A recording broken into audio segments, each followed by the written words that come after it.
The gloves are off, and Samantha Markle is not holding back. In a moment of raw, unfiltered fury, she dropped a truth bomb so explosive it could shatter everything Meghan Markle has carefully built. Thomas Markle, Meghan's 79-year-old father, is trapped on the 19th floor of a high-rise building in the Philippines. A massive 6.9 magnitude earthquake just struck. The elevators are dead. He cannot walk. Aftershocks are coming. And where is his daughter, the so-called humanitarian? Nowhere to be found. Samantha did not mince words. She went straight for the jugular, claiming that Meghan is directly responsible for their father being in this nightmare scenario in the first place. Not just indirectly, directly. According to Samantha, years of alleged cruelty, media manipulation, and cold-hearted abandonment drove Thomas into hiding overseas, leading him to the Philippines where he now fights for survival. And the timing? It could not be more twisted. Just days before Meghan and Harry are set to accept a humanitarian award in New York, Thomas is literally hanging on for dear life in a crumbling building halfway across the world. This is not just family drama anymore. This is a full-blown exposure of what Samantha calls a humanitarian fraud she unleashed on social media, calling Meghan disgusting and evil, demanding to know why Harry and Meghan would not spend some of their endless resources to rescue her dad. Where is the helicopter? Where are the diplomatic connections? Where is even a single phone call to check if he is okay? Samantha made it clear, if Meghan had treated Thomas with even a shred of decency, he would never have been in the Philippines to begin with. He would not have fled there seeking peace from the relentless fake news attacks that Samantha claims Meghan orchestrated. He would not be trapped, terrified and helpless, while his famous daughter reportedly prepares to collect yet another award. The accusations are staggering. Samantha insists that Meghan's alleged treatment of Thomas caused his health to spiral. 2 heart attacks, a stroke, declining mobility, all while Meghan allegedly ignored him, never once checking in, never once offering help, and now, in his most desperate hour, she is still silent. Samantha is calling her out publicly, and she is not alone. Royal commentators are piling on, asking the same brutal question. How can you call yourself a humanitarian when your own father is trapped in a disaster zone and you do nothing? But that was just the beginning. Because what Samantha revealed next about Meghan's alleged role in pushing Thomas to this breaking point is even more chilling. And it all started long before this earthquake ever hit. Thomas Markle is in a living nightmare, and the details are absolutely horrifying. He is stuck on the 19th floor of a building in the Philippines that was just rocked by a 6.9 magnitude earthquake. The structure is not built to code. The elevators are completely out of service. Emergency crews are scrambling, but there is nobody around to help. And Thomas cannot walk. He is essentially immobile, trapped in a high-rise that could collapse with the next aftershock, and there is no clear way to get him out. Samantha painted the picture in gut-wrenching detail during a live interview, her voice breaking with emotion. She explained that their father is stuck with a friend who was visiting from the UK, but the 3 of them are alone up there. No police, no rescue teams nearby, just waiting, hoping the building holds,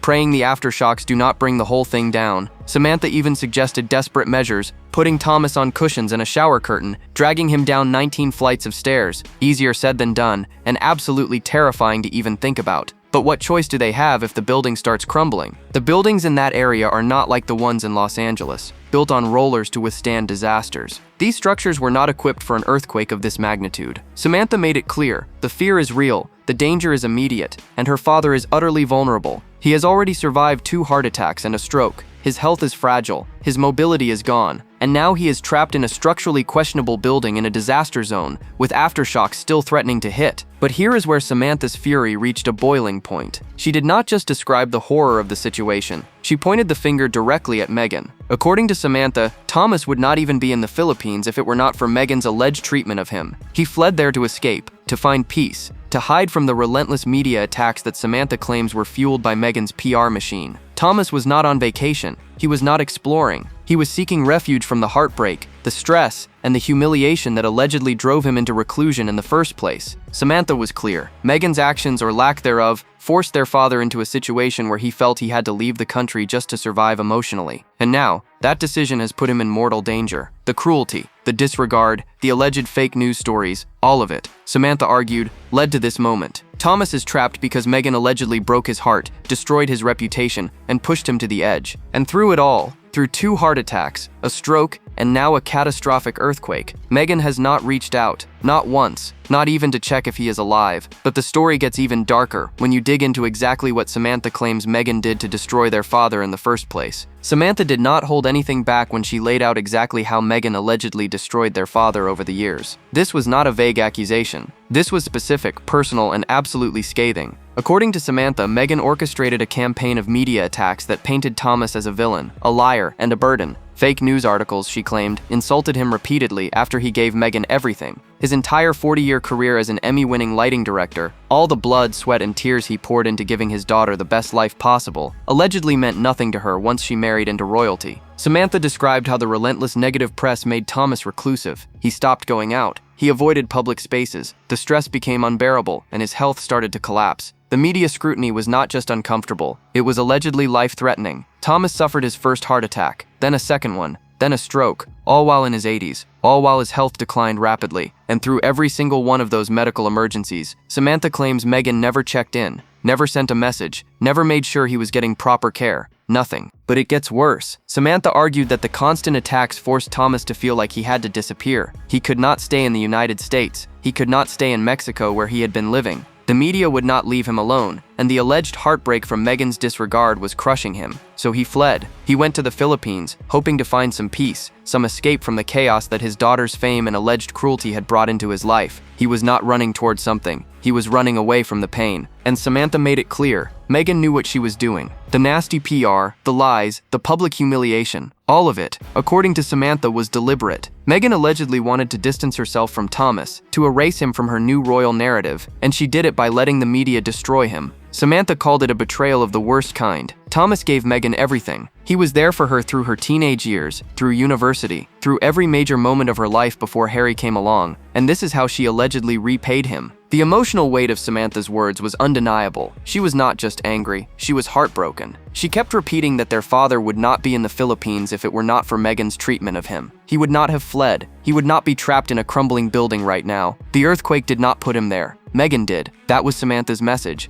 and she delivered it with zero hesitation. But while Samantha was pouring her heart out about their father's suffering, Meghan was reportedly preparing for something that made the entire situation even more grotesque. And the timing could not have been more insulting. While Thomas Markle clings to life on the 19th floor of a disaster-stricken building, Meghan Markle is reportedly getting ready to accept a humanitarian award in New York. Let that sink in for a moment. Her father is trapped in a life-or-death situation, and she is allegedly preparing to be honored as one of the most compassionate people on the planet. The irony is not just striking, it is absolutely sickening. Samantha did not miss the opportunity to call out this twisted timing. She made it brutally clear. How can someone who allegedly ignores their own father through multiple heart attacks, a stroke, and now a catastrophic earthquake claim to be a humanitarian? How can you stand on a stage, accept an award for caring about people, and not lift a single finger to help the man who gave you everything? The hypocrisy, according to Samantha, is staggering. Royal commentators piled on as well. Christine Hamilton, during the same interview, pointed out that Meghan has the resources to move mountains. She can open diplomatic doors. She has connections that most people could only dream of. If she wanted to help Thomas, she could make it happen. A single phone call could get consulates involved. A helicopter rescue might be out of reach for an average person, but for someone with Meghan's wealth and influence, it is not impossible. It is just a matter of whether she cares enough to try. But according to Samantha, Meghan does not care, not even a little bit. She has not reached out. She has not sent help. She has not even acknowledged the situation publicly. Instead, she is allegedly focused on her image, her awards, her next public appearance. Samantha called it a tragic comedy. Meghan is reportedly paying for humanitarian awards for herself, while her father hangs on for dear life. The priorities, Samantha argued, could not be more twisted. And it is not just about this one moment. Samantha made it clear that this is part of a larger pattern. Meghan has allegedly shown time and time again that she cares more about her public image than the people who sacrificed for her. Thomas is just the most obvious example. He worked 70-hour weeks. He won 3 Emmy Awards. He poured everything into giving Meghan opportunities, and she allegedly tossed him aside the moment he became inconvenient to her royal narrative. Now, as he faces one of the most terrifying moments of his life, Meghan is reportedly silent. No statement, no action, no acknowledgement, just business as usual. Samantha was not shy about calling it out. You do not deserve any award if you cannot even care about your own father, and if you are paying for that award yourself, it becomes even more of a farce given the circumstances. But the accusations did not stop there, because while Meghan's alleged indifference is one thing, the deeper question is whether she ever had a heart to begin with. And Samantha had thoughts on that too. Samantha did not just question Meghan's actions in this specific moment. She questioned whether Meghan has any humanity left at all. This was not a casual observation. This was a brutal, unfiltered accusation that Meghan might be fundamentally incapable of compassion. Samantha flat out said she doubts her sister has a conscience. She compared the situation to Scrooge developing a heart in A Christmas Carol, except she does not believe Meghan ever will. The words were harsh, but Samantha backed them up with a pattern of behavior that she claims speaks for itself. She pointed to Meghan and Harry allegedly mocking Queen Elizabeth while she was suffering from bone cancer. She brought up Prince Philip. She asked why anyone should be shocked that Meghan would ignore her father's desperate situation when she has allegedly shown disregard for so many others. The evidence, according to Samantha, is everywhere. Meghan does not care about people. She cares about herself. Christine Hamilton took it even further during the interview. She called Meghan a monster of narcissism if she continues to ignore this situation. Hamilton argued that even if Meghan has no personal feelings for Thomas, even if she genuinely does not care, her PR team should be screaming at her to do something. From a purely strategic standpoint, ignoring your father during a natural disaster while accepting a humanitarian award is a public relations nightmare. But Meghan allegedly does not see it that way. Or worse, she does not care. Hamilton went on to say that Meghan does not have a single human bone in her body if she lets this pass without action.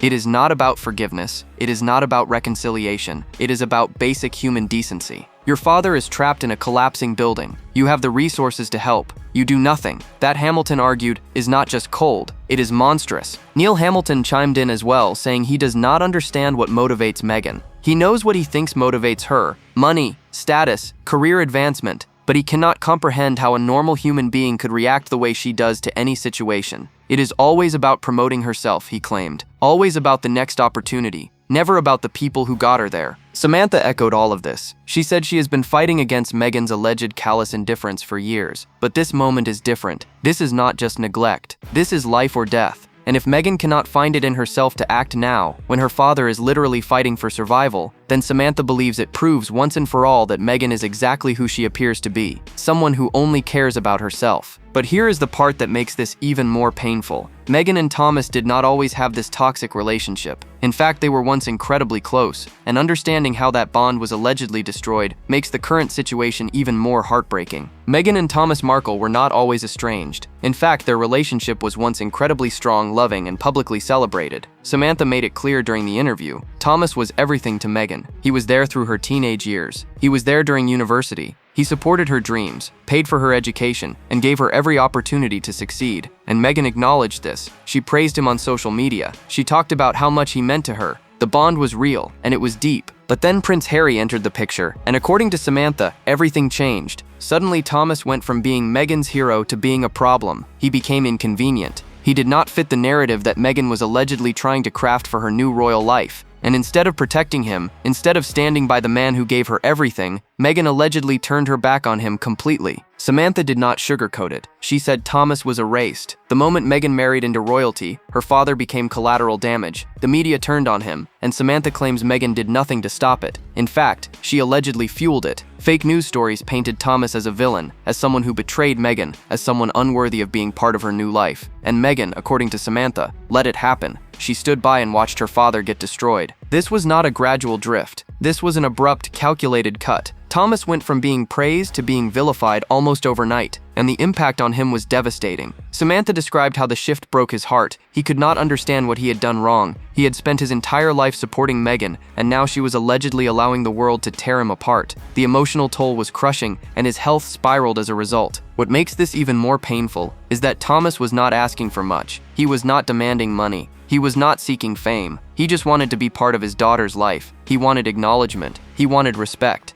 And according to Samantha, Meghan could not even give him that. She allegedly chose her new royal image over her own father, and she never looked back. Samantha pointed out that it was not Doria, Meghan's mother, who was there for Meghan during her formative years. It was Thomas. He was the one working 70-hour weeks. He was the one winning Emmy Awards and pouring every cent into giving Meghan the life she wanted. Doria had her role, but Thomas was the constant. And now Meghan allegedly acts as if he never existed. The betrayal, according to Samantha, is unforgivable. And it is not just about the past. It is about right now. Thomas is in danger, and Meghan allegedly still refuses to act. But Samantha did not stop at calling out Meghan. She also had words for Prince Harry, and they were just as brutal. Samantha did not let Prince Harry off the hook. Not even close. In fact, she made it clear that Harry is just as complicit in this alleged betrayal as Meghan. Where is the chivalry? Where is the military honor? Where is the basic human decency that you would expect from someone who served in the armed forces? Samantha asked these questions repeatedly, and her anger was palpable. Harry has allegedly stood by and watched Meghan treat Thomas horribly, and he has done absolutely nothing to stop it. According to Samantha, Harry has been a party to the nasty fake news and paid PR campaigns that destroyed Thomas. He did not intervene. He did not defend him.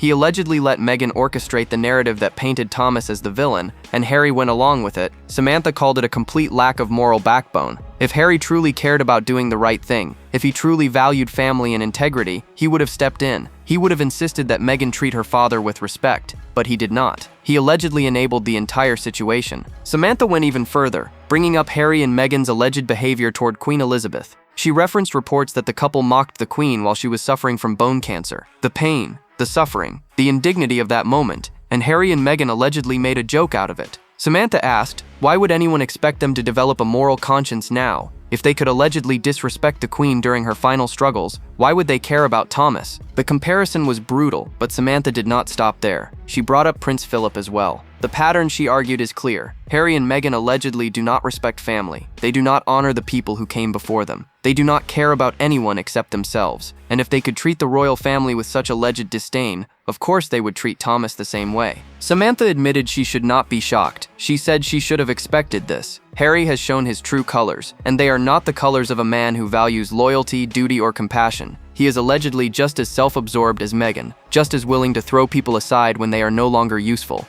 And now, with Thomas trapped in a life-threatening situation, Harry is silent. No statement, no action, no sense of urgency. Just another day in the life of someone who allegedly only cares about his own image. The lack of response from Harry, according to Samantha, is especially galling because he has the resources and the connections to help. He could make calls, he could mobilize support, he could use his platform to draw attention to Thomas's situation and pressure authorities to act. But he is doing none of that, and Samantha made it clear. That is not an oversight, that is a choice. But the most infuriating part? Harry and Meghan are about to be celebrated for their humanitarian work while allegedly doing nothing to help the man who gave Meghan everything. The timing of this humanitarian award could not be more grotesque. In just a few days, Harry and Meghan are scheduled to appear in New York to accept an honor recognizing them as Humanitarians of the Year. They will reportedly walk a red carpet, smile for cameras, deliver speeches about compassion and service, and bask in the applause of people who believe they make the world a better place. And all of this is happening while Thomas Markle is literally fighting for his life in the Philippines. Samantha was livid about the hypocrisy. She pointed out that Meghan is allegedly spending money on awards for herself, reportedly paying organizations to honor her, while her own father is hanging on for dear life. The priorities, according to Samantha, are completely backwards. If you truly care about humanity, if you truly believe in helping people, you start with your own family. You do not ignore your father during a natural disaster and then accept an award for being compassionate. That is not humanitarianism. That is fraud. Christine Hamilton drove the point home even harder. She said that if Meghan goes through with accepting this award without doing anything to help Thomas, it will be proof that she is nothing more than a self-promoter. Hamilton argued that most people who win humanitarian awards do so because they have dedicated their lives to helping others, often without recognition, often without resources. Many of them sacrifice their own comfort to make a difference. And here is Meghan, allegedly ignoring her own father while collecting accolades for caring about people. The contrast is staggering. Hamilton also pointed out that there are people in the Philippines right now in the middle of this disaster who are doing more to help others than Meghan allegedly is. Rescue workers risking their lives, strangers pulling people from rubble, everyday heroes who will never get an award, never get recognized, but who are actually living out the values that Meghan is supposedly being honored for. Those people, Hamilton argued, deserve the humanitarian award,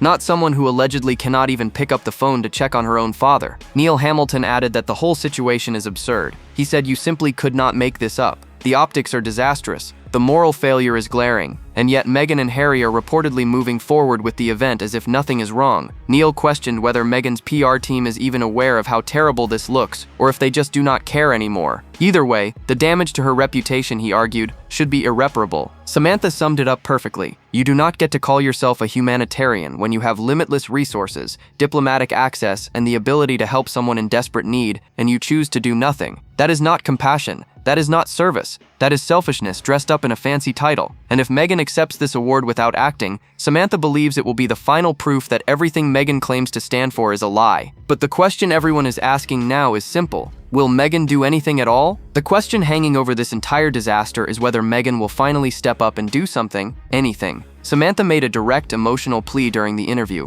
and it was impossible to ignore the desperation in her voice. She called on Meghan to use her wealth, her connections, her influence, all the resources that most people could never dream of having, to help get Thomas out of that building. because if anyone can make it happen, it is Meghan. Samantha pointed out that Meghan has access to diplomats, consulates, and high-level contacts around the world. One phone call could potentially mobilize help. One message to the right person could get emergency services prioritized. One public statement could draw global attention to Thomas's situation and pressure local authorities to act faster. Meghan has the power to make a difference, and Samantha is begging her to use it. But Samantha is not naive. She admitted during the interview that she doubts Meghan will lift a finger. She said you cannot get blood from a rock, and if Meghan has not shown any care by now, it is probably not going to happen. But Samantha still felt the need to say it out loud, to put it on the record, to make sure the world knows that Meghan had every opportunity to help and chose not to. Samantha wants this moment to be on Meghan's conscience, assuming, as she said, that Meghan even has one. Christine Hamilton echoed Samantha's plea, saying that any decent daughter would be rushing to do whatever she could right now.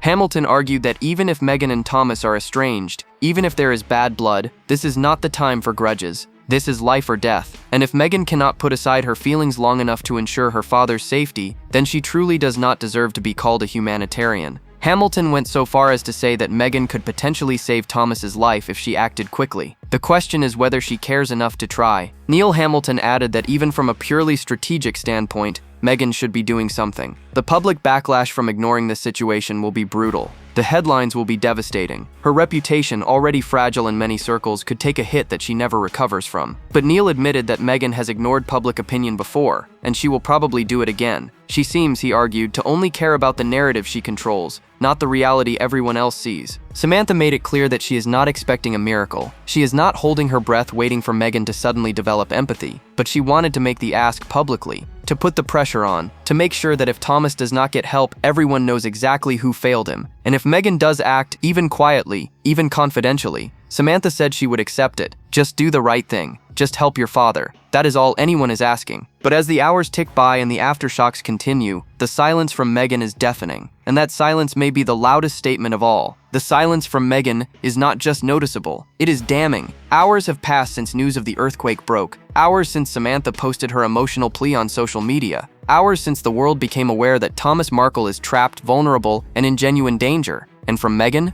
absolute radio silence. No statement, no acknowledgement, no indication that she is even aware of what is happening to her father. And that silence, according to Samantha and the commentators who weighed in, speaks volumes about who Meghan really is. Samantha made it clear that this is not the first time Meghan has gone silent during a family crisis. When Thomas had his first heart attack, Meghan allegedly said nothing. When he had his second heart attack, still nothing. When he suffered a stroke and lost his ability to walk, Meghan reportedly did not reach out. The pattern is consistent, and it is chilling. Meghan has allegedly mastered the art of pretending her father does not exist, and this earthquake is just the latest example of that cold indifference. But this time, the stakes are higher. This is not just about hurt feelings or damaged relationships. This is about survival. Thomas is in a structurally unsafe building that could collapse at any moment. Aftershocks are still hitting the region. He is immobile, scared, and completely dependent on others to get him to safety. And Meghan, who has the power to potentially make a difference, is reportedly doing nothing. She is not using her platform. She is not making calls. She is not even issuing a public statement expressing concern. She is just silent. Christine Hamilton argued that this silence is a choice. Meghan is choosing not to act. She is choosing not to care. And that choice, Hamilton said, reveals everything anyone needs to know about her character. You cannot claim to be a humanitarian and then ignore your own father when he is in mortal danger. It does not work that way. Humanitarianism starts at home. It starts with the people closest to you. And if you cannot show compassion to your own family, then everything else you do is just performance. Neil Hamilton added that Meghan has always been skilled at controlling her narrative. She releases statements when it benefits her. She gives interviews when she wants to shape public perception. She uses her platform strategically to promote her image. But when something happens that does not fit her carefully curated story, she goes silent. And this situation definitely does not fit. It is messy. It is complicated. It makes her look bad. So she allegedly ignores it and hopes it goes away. Samantha summed it up bluntly. How serious does it have to get before Meghan cares? How many people have to be hurt? How close to death does Thomas have to come before she picks up the phone? Samantha does not have the answers, but she believes the questions themselves are damning enough. And yet the final twist in this story may be the most revealing of all. The final twist in this story is not just about what Meghan is allegedly failing to do right now. It is about what this entire situation reveals about her priorities, her values, and the image she has spent years building. Because when you strip away the polished PR, the carefully crafted speeches, and the humanitarian awards, what you are left with, according to Samantha and others, is someone who has allegedly left a trail of hurt and abandonment in her wake. Samantha did not hold back when she asked how many people have to be affected before Meghan is held accountable. She pointed to Thomas, obviously,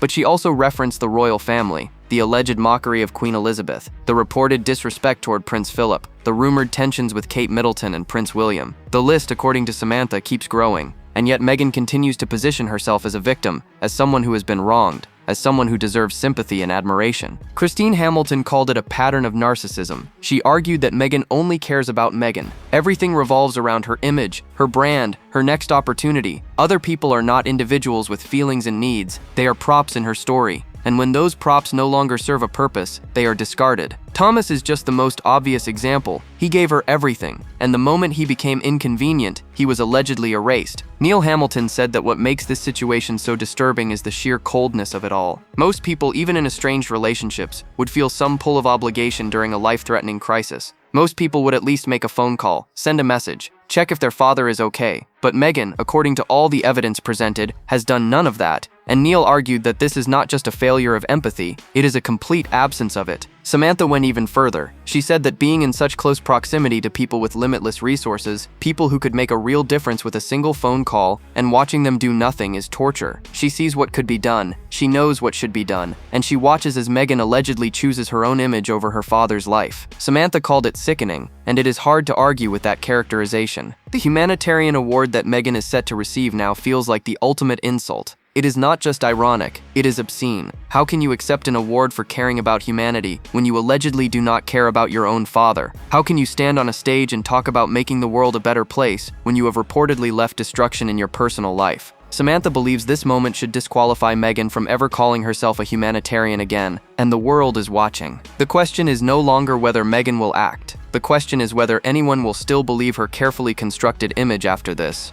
Because if Thomas Markle does not get help and Meghan continues to stay silent, the fraud, as Samantha calls it, will be undeniable. So what do you think? Can someone who allegedly abandons their father in a disaster zone truly call themselves a humanitarian? Drop your thoughts below. Like, subscribe, and stay tuned. The next video is waiting, and you will not believe what is coming next.